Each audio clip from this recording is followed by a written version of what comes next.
शिव उदारता का ही एक फल है, भगवान शंकर की करुणा का ही एक फल है, जो भोपाल क्षेत्र के इस पावन क्षेत्र में शिव महापुराण की कथा को 5 दिवसीय कथा महामृत्युंजय शिव महापुराण की कथा श्रवण करने का सौभाग्य मिला है।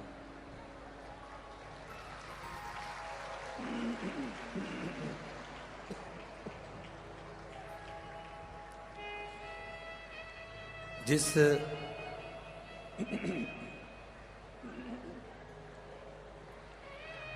शिव महापुराण की कथा को आप और हम श्रवण करने के लिए बैठे हैं, 24,000 श्लोकों का एक अपार समुद्र है।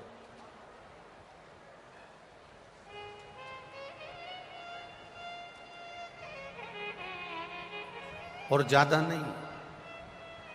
शिव महापुराण की कथा कहती है केवल एक अंश मात्र। आप 24,000 श्लोकों को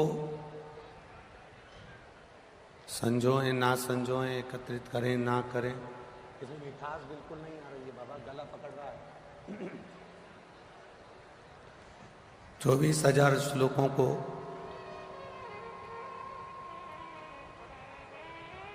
आप एकत्रित कर पाए ना कर पाए, 24,000 श्लोकों को आप अपने जीवन में उतार पाए ना उतार पाए, पर यदि एक मात्र, एक अंश मात्र, एक शब्द मात्र यदि हम अपने जीवन में उतार लें, एक अंश मात्र, एक शब्द मात्र हम अपने जीवन में धारण कर लें, तो हमारी जिंदगी सार्थक हो जाए।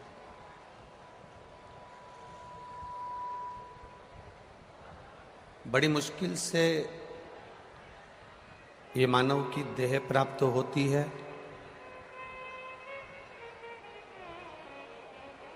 और उस मानव की देह को प्राप्त करना और उस देह के माध्यम से, शरीर के माध्यम से भगवत भजन करना एक कठिन प्रसंग। सबसे पहले तो मैं आपको धन्यवाद इस चीज का दूं, नमनता करता हूं भोपाल के कि इतनी गर्मी में भोपाल के जो लोग हैं वो एसी का रूम, कूलर, पंखा छोड़कर बाहर नहीं निकलते, पर उनको दिखा देना चाहिए कि ये लाखों भक्त कथा के पहले दिन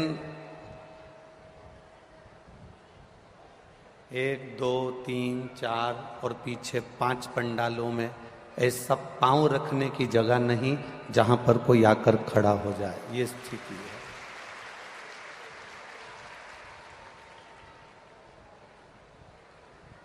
और ये शिव की कृपा, शंकर की उदारता, शिव की करुणा है, बाबा की दया और उनकी उदारता कि तेरी कृपा बिना ना हिले एक भी अणु, लेते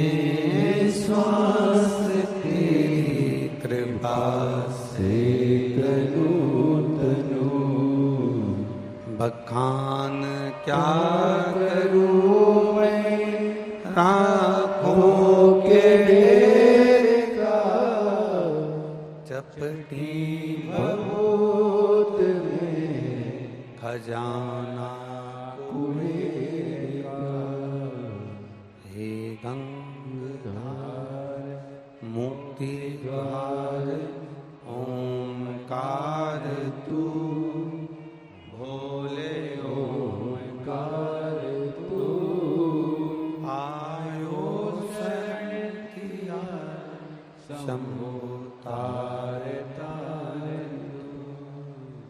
आयो शरण तिहारी शंभु तार तार दो। शरीर मिल गया, मान लो प्राप्त हो गया, और शरीर प्राप्त होने के बाद भी अगर हम इस शरीर के मूल तत्व को नहीं समझे तो हमारी जिंदगी व्यर्थ है, हमारा जीवन बेकार है। हमारा इस शरीर की मूलता बेकार। मिल गया शरीर, पर उस शरीर को पाने के बाद हम भगवत भजन कितना कर रहे हैं, शरीर को पाने के बाद हम भगवत स्मरण कितना कर रहे हैं, शरीर को पाने के बाद हम भगवत नाम कितना ले रहे हैं, शरीर को पाने के बाद हम भगवत भक्ति में कितना डूबे हैं। मूल वह है।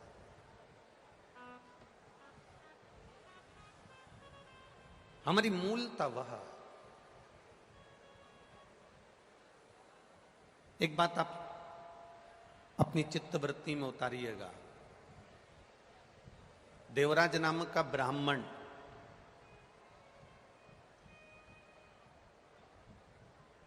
जो कभी ना तो शिवालय गया, ना कभी देवालय गया, ना कभी भगवान शंकर की आराधना करी, ना कभी पूजन करी, ना कभी पाठ करा, ना कभी भक्ति करी, फिर आखिर कैलाश धाम कैसे पहुंच गए, भगवान शिव के धाम कैसे चला गया, शिव भक्ति में कैसे रम गए। शिव महापुराण की कथा कहती है, भगवान शंकर का चरित्र कहता है, शिव कथा कहती है,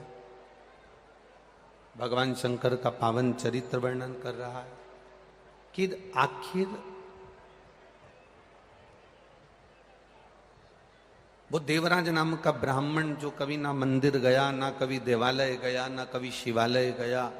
ना कभी भगवान शिव की भक्ति में वो कभी रमा, ना कभी शंकर की उसने आराधना करी, ना कभी शिव की उसने स्तुति करी, ना शंकर का कभी गुणगान किया,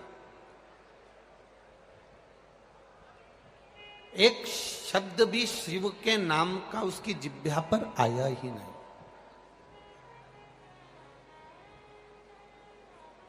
एक शब्द भी उसके मुख से कभी शंकर का निकला ही नहीं। फिर भी उस देवराज नाम के ब्राह्मण की जो गति हुई, उस देवराज नाम के ब्राह्मण का जो मोक्ष हुआ, शायद ऐसी गति और एक सा मोक्ष किसी का ना हुआ। था ब्राह्मण, ब्राह्मण कुल में जन्म लिया था, ब्राह्मण कुल में पला था, ब्राह्मण कुल में रहा था, पर ब्राह्मण कुल में रहने के बाद कभी ब्राह्मण कर्म नहीं कर पाया था। ऐसे दुनिया के कई लोग हैं जो अटैची लेकर चलते हैं और अटैची से अटैचमेंट ज्यादा रखते हैं। अच्छा एक बात बताओ, जो अटैची आप लेकर चले हो, जो अटैची आप उठाकर चले हो, जो अटैची आप लेकर निकले हो, उस अटैची से तुम्हारा अटैचमेंट नहीं है, तुम्हारा लगाव उस अटैची से नहीं है। शिव महापुराण की कथा कहती है अटैची से लगाव नहीं होता, पर अटैची के अंदर जो माल रखा होता है, जो वस्त्र रखे होते हैं, जो आभूषण रखे होते हैं, जो धन रखा होता है, जो वस्तु रखी होती है, जो फाइल रखी होती है, अटैची से अटैचमेंट मनुष्य का नहीं होता, पर अटैची के अंदर जो वस्तु रखी होती है, मनुष्य का अटैचमेंट उस वस्तु से होता है, इसलिए उसको अटैची भी प्रिय लगती है और वस्तु भी प्रिय लगती है। अटैची से अटैचमेंट नहीं है, अटैची में रखे हुए उस वस्तु से, अटैची में रखे हुए सामान से उसका अटैचमेंट है। बस शिव महापुराण भी यही कहती है, जैसे अटैची में रखे हुए वस्तु पर अटैची में रखी हुई सामान से आपका अटैचमेंट है, तो आपको अटैची से भी अटैचमेंट बना हुआ है, अटैची से भी आपका लगाव बना हुआ है। उसी तरह शरीर से जितना लगाव करो, इस शरीर की सुंदरता से जितना लगाव करो, शरीर से जितना प्रेम कर रहे हो, शरीर की सुंदरता से जितना प्रेम कर रहे हो, इस शरीर के वस्त्र से जितना प्रेम कर रहे हो, नयनों से, श्रवण से, अपने मुख से, अपने हाथ से, अपने पांव से, शरीर के एक एक अंग से आप जितना स्नेह कर रहे हो, शिव पुराण कहती है उतना अटैचमेंट इस आत्मा और परमात्मा का होना चाहिए, जिससे परमात्मा की भक्ति हमारे जीवन में धारण हो सके, परमात्मा को हम अपने जीवन में उतार सके, परमात्मा को अपने भीतर ले सके, परमात्मा की भक्ति अपन कर सके। उतना अटैचमेंट अपने जीवन में रखिए। और वो अटैचमेंट केवल शरीर से नहीं हो, वो अटैचमेंट शरीर का नहीं होना चाहिए, वो अटैचमेंट हमारे आत्मा और परमात्मा का होना चाहिए। यहां इतने तपतपाती हुई धूप में, इतनी गर्मी में, और यहां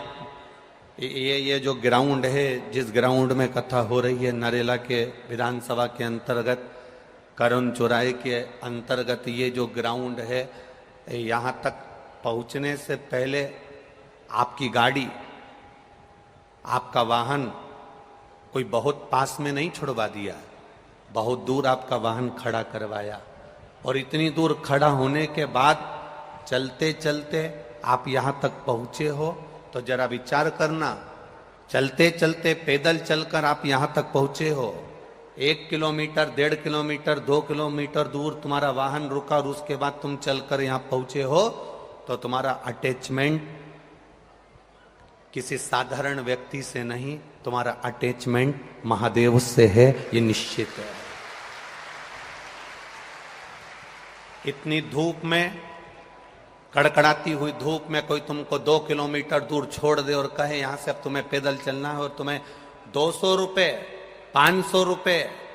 700 रुपए भी अगर कोई दे और तुमसे कहे कि 2 किलोमीटर दूर पैदल चलना है तुम्हें, यहां से तुम्हें यहां छोड़ दिया जाएगा, और यहां से तुम्हें 2 किलोमीटर, 3 किलोमीटर, 4 किलोमीटर दूर जाना है। आप में जितने बैठे हो ना, एक भी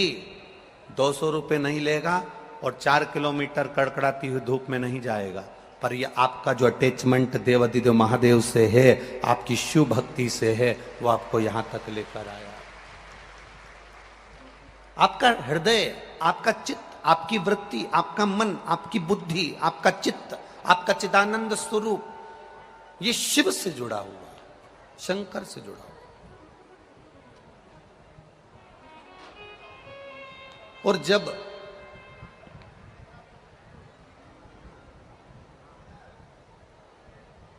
हम पहले भी कथा में कहे, आज फिर कहते हैं, लैपटॉप आपके पास में होए चाहे ना होए, लैपटॉप आपके पास में हो चाहे ना हो, पर अपनी जिंदगी टॉप की जीना चालू कर दो, जिंदगी सार्थक हो जाएगी। लैपटॉप से जिंदगी सार्थक नहीं होगी, अपने आप में, हमें अपने आप में अच्छा जीना है,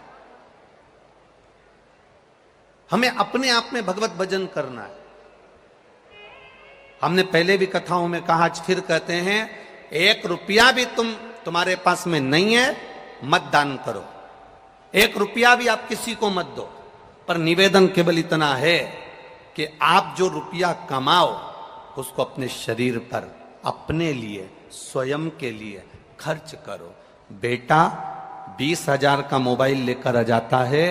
50,000 का हैंडसेट लेकर आ जाता है, पत्नी को जो साड़ी पसंद आती है वो लेकर आ जाती है, घर के बेटा बेटी को जो पसंद आता है वो अपनी मर्जी से लेकर आ जाते हैं। केवल एक कमाने वाला व्यक्ति ऐसा होता है, दुकान पर 8 बजे से रात को 10 बजे तक